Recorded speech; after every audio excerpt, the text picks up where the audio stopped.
언젠가 텔레비전에서 칭찬합시다라고 하는 프로그램이 굉장히 인기가 있었고 교회에서도 영향을 받아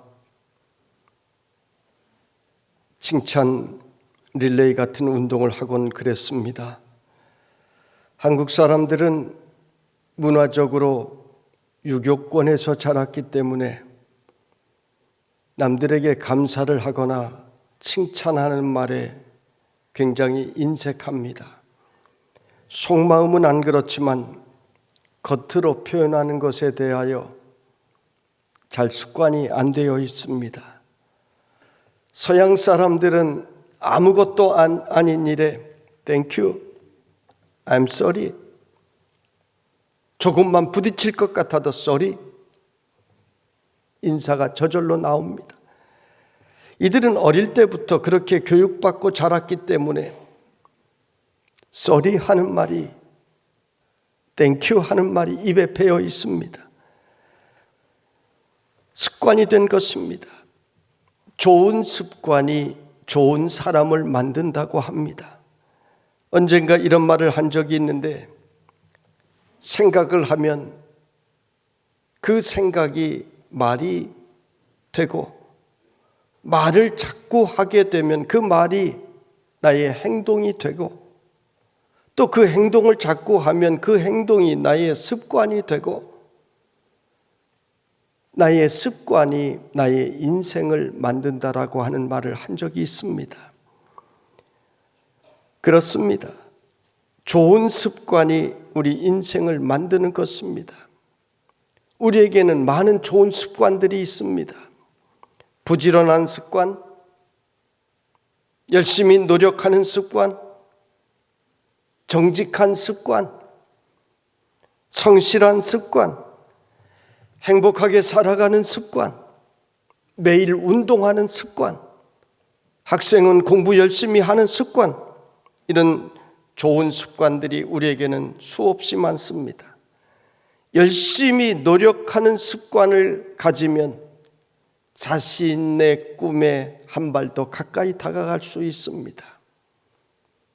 열심히 쉬지 않고 운동하는 습관을 가지면 남들보다 건강한 삶을 분명히 살아갈 수가 있습니다.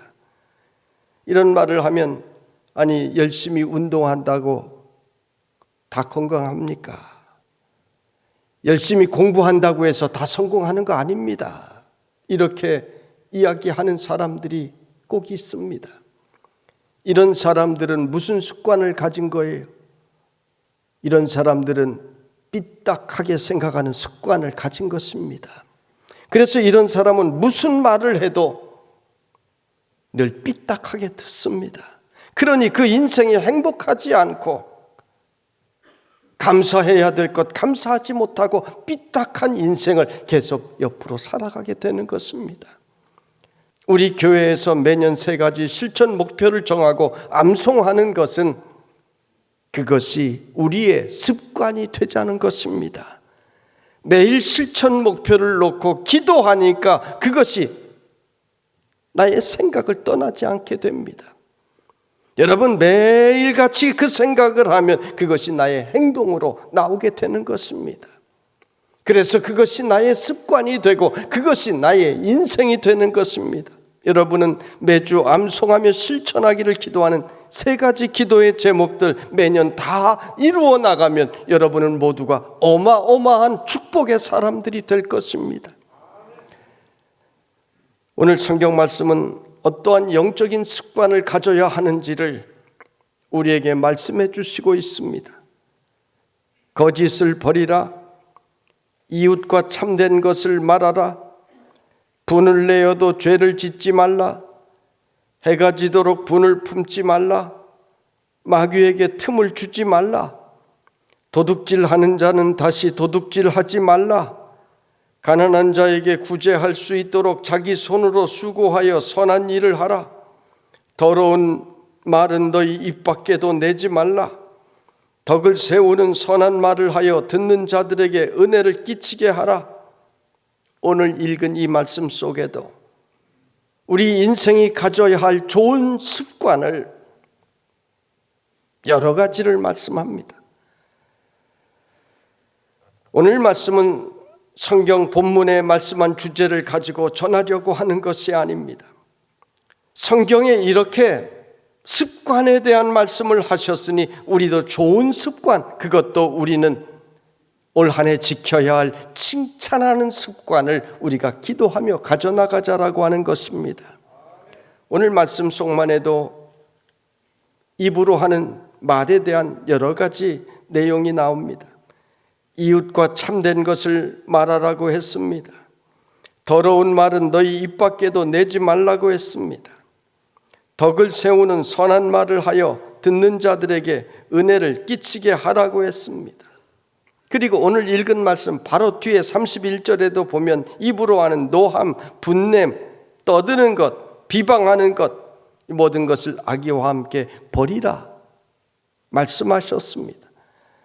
여러분, 하나님 말씀을 들을 때 그 앞에 겸손하게 아멘하고 순종하고 성경 말씀대로 따라가면 여러분은 복된 인생이 되는 것입니다. 이웃과 함께 참된 것을 말하라 했는데 참된 것을 말하면 이웃과의 관계가 행복해지게 됩니다. 여러분, 나쁜 관계가 무엇으로 맺어지는지 아십니까? 싸움하고 때려서 그렇게 됩니까? 아닙니다. 이웃과의 나쁜 관계는 모두가 말로 맺는 것입니다. 좀 좋은 말하고 좀 긍정적인 말하고 좀 행복한 말하고 좀 믿음의 말을 하고 살면 여러분 얼마나 좋습니까? 그런데 내 인생, 내 마음속에 가시가 너무 많아서 그런 말들을 잘 못하고 삽니다. 어느 공동체나 보면은요, 미움받고 사람들이 피하는 인물들이 있습니다. 이상하게 자기 자신들은요, 자기가 그런 존재인 줄 잘 몰라요. 자신은 반듯하다고 생각하고, 자신은 정직하다고 생각하고, 자신은 할 말하고 산다고 생각하고, 자기에 대해서 그렇게 표현들을 합니다. 그런데 이런 사람 뒤에는요, 교회에서도 여러 사람이 모여서 이야기하는 것을 보면은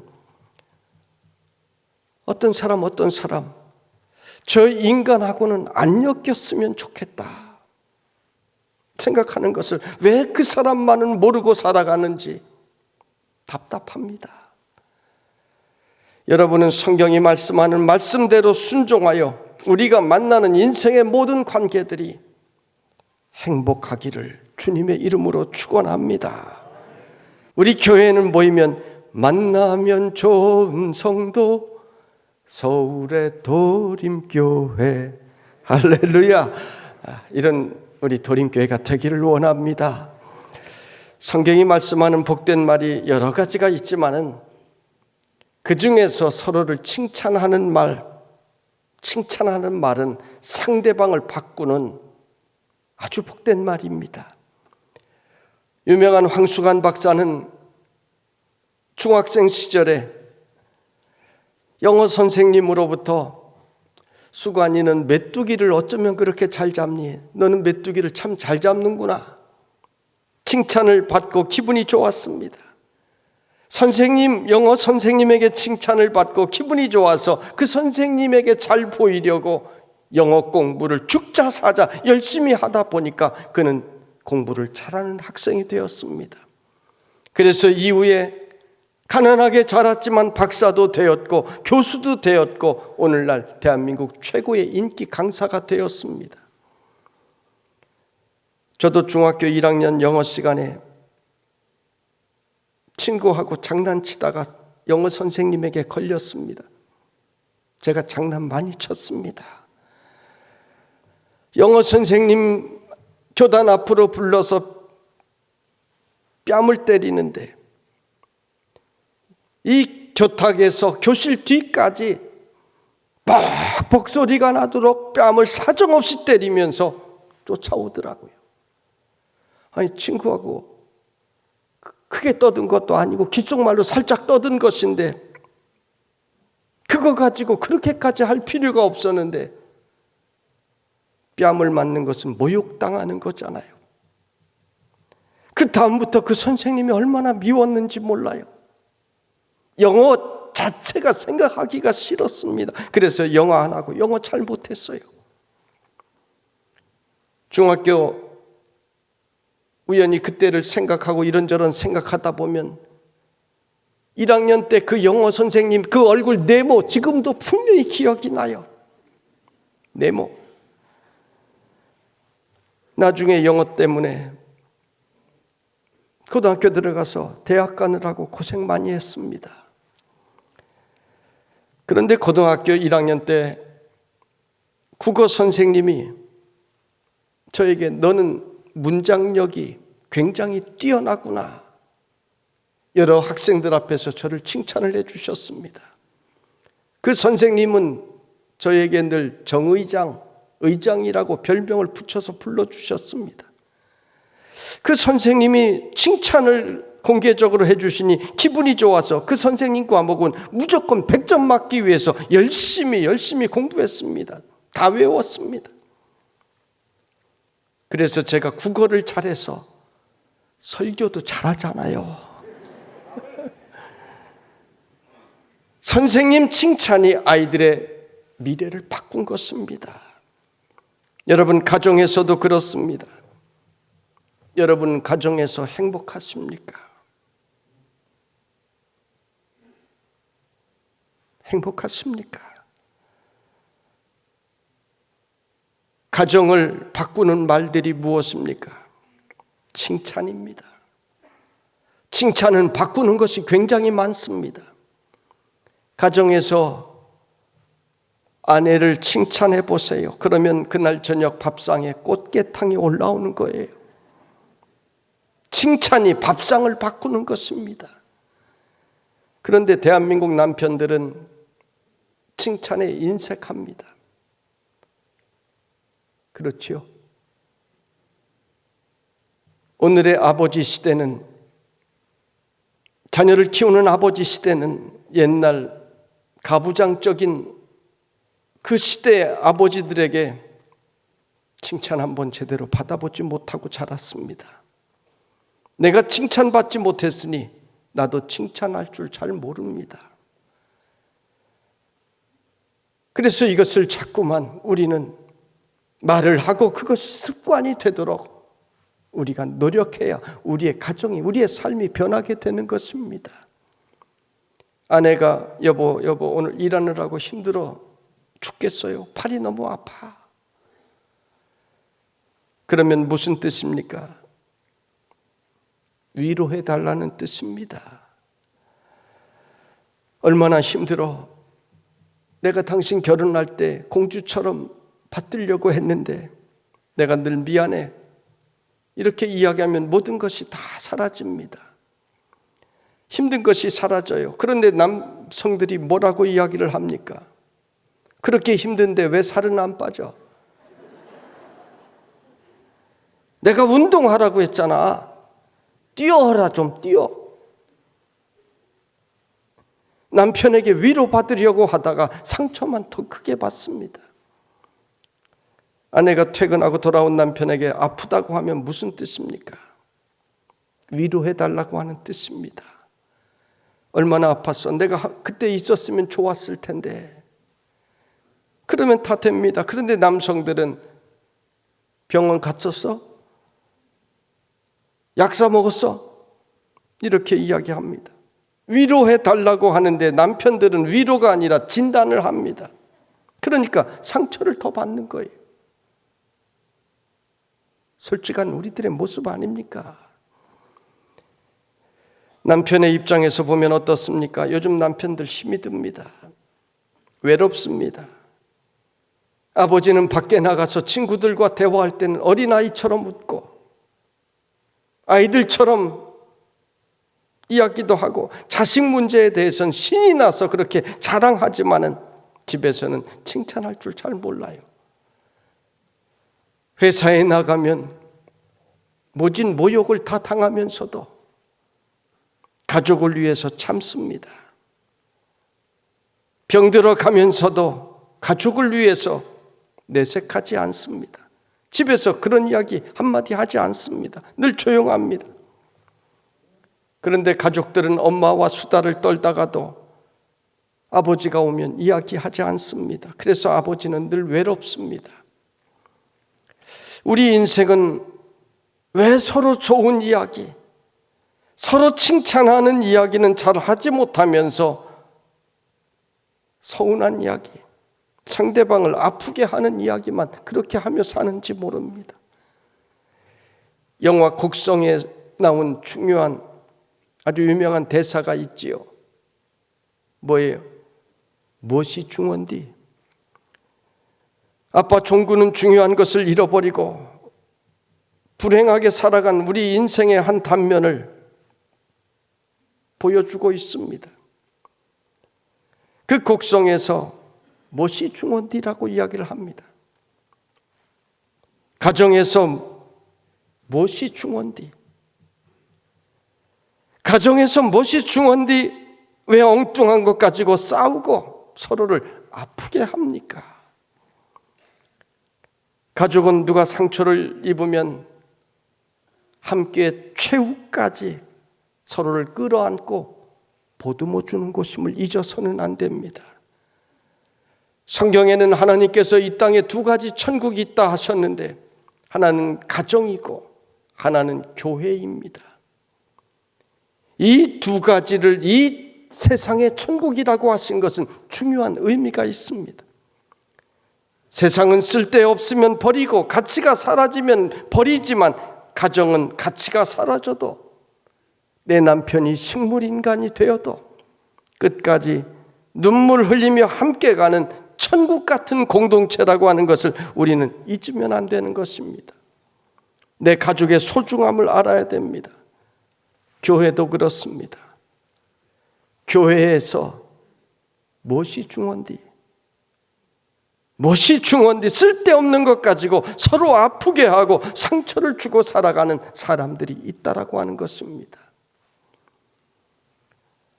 무엇이 중요한지를 모르고 살아가는 어리석은 사람들이, 교회는 광야와 같은 세상에서 우리를 보호하고 인도하는 하나님의 양의 우리와 같은 곳입니다. 우리는 세상에서 싸우다 상처를 입어도 교회로 돌아오기만 하면, 이 우리로 돌아오면 우리는 치료를 받게 되는 것입니다. 위로를 받게 되는 것입니다. 교회는 세상에 지치고 낙심한 우리에게 새 힘을 주는 곳입니다. 교회는 여러분을 천국길로 인도하는 곳입니다. 이 교회에서 주의 종은 여러분에게 영적인 진단을 하고 치료하는 의사입니다. 이 교회에서 주의 종은 여러분의 가야 할 길을 가르치는 교사입니다. 여러분이 이 우리 안에 있으면 하나님께서 말씀을 통하여 여러분에게 늘 새 힘을 허락해 주십니다. 그러면 여러분은 이 양의 우리에서 무엇을 해야 합니까? 여러분은 양떼들끼리 잘 지내야 되는 것입니다. 어떻게? 서로 칭찬하는 말을 하면서, 서로 축복하는 말을 하면서, 서로를 위해 기도해 주면서 여러분은 그렇게 힘을 얻으며 함께 이 우리 안에서 살아가야 되는 것입니다. 내 인생이 잘못되어서 우울하고 행복하지 못하고 감사하지 못하고 긍정적이지 못하고 웃을 일도 없고 그러면 어떻게 해야 합니까? 여러분, 행복한 사람, 긍정적인 사람, 믿음의 사람을 자꾸 만나면 나도 모르게 그 사람을 닮게 되고 나도 행복한 인생, 나도 감사하는 인생, 나도 긍정적인 믿음의 인생으로 변화되게 되는 것입니다. 그래서 부정적인 사람 만나지 말라는 것입니다. 그 사람의 부정적인 영향이 나도 몰래 묻어 들어와 그 사람의 삶과 나의 삶이 아무런 상관이 없는데 내 인생까지 행복하지 못하게 만들고 내 인생 축복받지 못하게 만들고 불행하게 만드는 이 놀라운 영적인 비밀을 우리가 잘 깨달아야 되는 것입니다. 내 인생이 행복하지 않다면 또 하나의 기도의 제목을 가지셔야 합니다. 하나님, 내 인생에 행복한 사람, 긍정적인 믿음 가진 사람 내 곁에 많이 보내주세요. 여러분, 기도하셔야 되는 것입니다. 이루어질 때까지 자꾸 기도하셔야 되는 것입니다. 하나님은 기도를 응답해 주십니다. 저는 지금까지 신앙생활하면서 돌이켜보니 거의 모든 기도 다 응답받았더라고요. 나중에 보니까 그렇게 되더라고요. 그때는 손해인 줄 알았는데 손해가 아니라 하나님의 응답이었더라고요. 그래서 늘 기도는 긍정으로 하고 하나님께서 이루어 주실 줄로 믿고 기도는 이왕이면 좀 크게 합니다. 제가 우리 교회 비전도 얼마나 크게 했습니까? 1,000명 선교사 파송, 그러면 와, 되겠나? 이렇게 생각하면 안 되는 것입니다. 그러나 우리가 모두가 될 줄로 믿고 기도하기 시작하면 놀라운 일들이 우리 주변에 일어나기 시작하게 되는 것입니다. 하나님은 놀라우신 분이십니다. 하나님의 방법은 무궁무진하신 것입니다. 성도 여러분, 지난 한 해는 우리가 함께 모이지 못하는 시간들도 많이 있었습니다. 너무너무 고통스러웠습니다. 올해는 그래도 교회 나올 수 있게 된 것, 여러분 얼마나 감사하십니까? 감사하면서 달려나올 수 있기를 바랍니다. 내가 회사의 특성 때문에, 내가 건강 때문에 혹은 여러 가지 이유로 성전 예배에 참석하지 못하고 온라인으로 예배를 드려도 주중에 아무도 없을 때라도 와서 성전에서 무릎 꿇는 하나님 나를 보아주세요, 이렇게 엎드리는 모습들이 여러분에게 있었으면 좋겠습니다.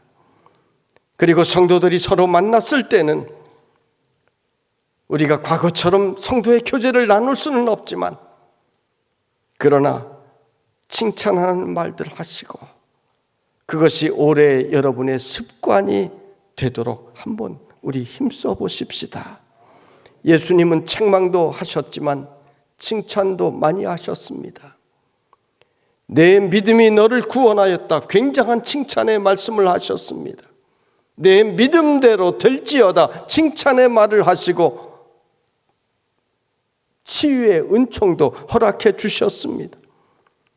칭찬은 세상 사람들이 하는 아부가 아닙니다. 믿음의 눈으로 장점을 찾아보고 입으로 그것을 표현해 보자는 것입니다. 우리가 서로를 바라보며 장점을 찾아보면 장점이 많이 보이고 단점을 자꾸 찾아보면 단점이 많이 보입니다. 늘 장점을 보기를 연습하는 사람은 장점 보는 것이 습관이 되고 단점 보기를 늘 연습하는 사람은 단점 보는 것이 습관이 됩니다. 그래서 각각의 다른 컬러의 안경을 쓰고 우리 인생을 살아가게 되는 것입니다. 여러분, 장점의 안경을 쓰고 서로를 바라보면 함께 행복합니다. 만나면 반갑습니다. 그런데 단점의 안경을 쓴 사람 옆에만 가면 괜히 불편해집니다. 우리는 한 해 동안 성도들을 볼 때 장점을 찾아보고 그 장점을 칭찬하는 습관들을 만들어 나가십시다. 그래서 우리 교회 안에 올해 칭찬이 가득하게 만드십시다. 가정에서도 칭찬하시고 직장에서도 칭찬하는 우리의 습관이 만들어지기를 바랍니다. 내 입술의 언어가 칭찬으로 변하겠다는 결단을 이 시간 가지시기를 바랍니다. 그러면 우리는 축복의 인생, 축복의 공동체가 될 것입니다. 2022년 칭찬으로 축복받는 인생들이 되시기를 주님의 이름으로 축원합니다.